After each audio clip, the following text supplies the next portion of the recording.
عنه قال النبي صلى الله عليه وآله وصحبه وسلم. The hadith tonight, a collection of Imam Muslim narrated to us by Abu Hurayra.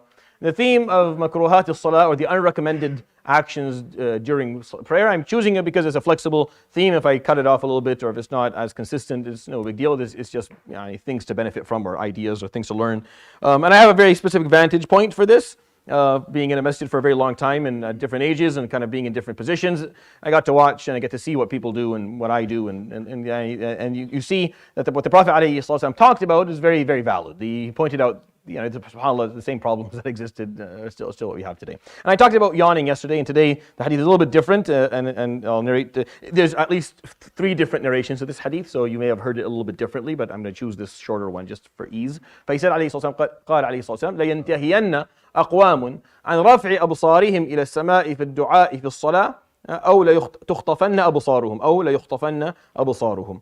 I mean, people will stop looking up during salah when they're making dua or they're reading Quran, or Allah subhanahu wa ta'ala will take their eyesight away from them. It was a very, very heavy, this was a very heavy hadith. Again, I pointed out to you over the years, I can say years now, it's been 2.5, the fact that the Prophet ﷺ rarely, very rarely, will break character and use a heavy language. He doesn't do it very often, alayhi salatu wasalam. If you read maybe the 4,500 or 4,600 hadith that are authentic, that are pretty much agreed upon, and you go through all of them, then 99% of these hadith are extremely compassionate and filled with ease, and just a very small percentage has that heaviness in it. And I think whenever he chooses, alayhi salatu wasalam, to speak with that strictness and rigidity, it's important for us to take a moment and okay, why is it that he's pointing this out, and why is this important, right? That's why this concept itself actually is much deeper than what I'm going to share with you in this Khaterah.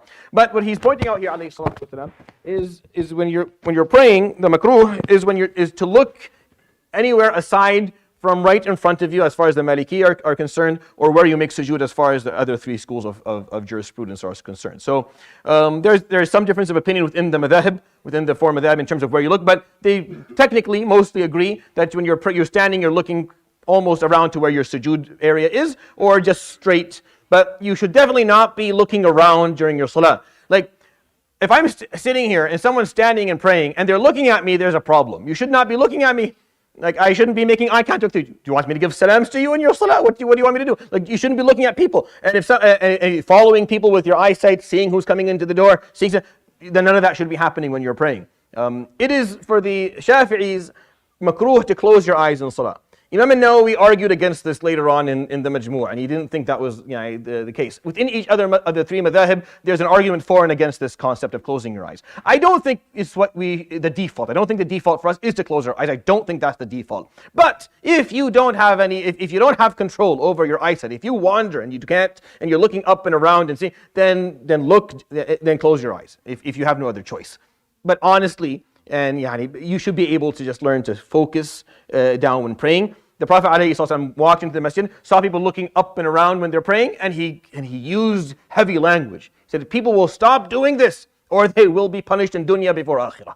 Meaning they will lose their eyesight, or the barakah of their eyesight. Meaning they'll lose the barakah of what they look at in their lives if they don't stop doing this. And there's an aspect of adab here, I'll quickly just point it out for you, is that when you're in the salah is a meeting between you and Allah subhanahu wa ta'ala. You're speaking to Allah subhanahu wa ta'ala. It is inappropriate to be wandering with your eyesight in places. Now, you can't look at Allah subhanahu wa ta'ala in dunya. We understand this. In akhirah, inshaAllah, may Allah grant us that gift. Say ameen. May you be amongst those who get to do it twice a day, inshaAllah, fi jannat al-na'im, in the highest ranks of paradise of firdaus. But in dunya, you can't. So it's only appropriate to stay focused, at least during salah. The wandering shows a lack of commitment and lack of khushu'. So the same thing. If I were to meet with you, and you're talking, and you're looking here and looking there and looking up and looking around, I probably won't continue this conversation with you, or I won't have another one in the future because there's lack of respect. So in salah, it's not appropriate for us to be wandering with our eyesight everywhere. So if you're someone who struggles with this, then it's one of the makruhat. The Prophet ﷺ specifically pointed out not to do this.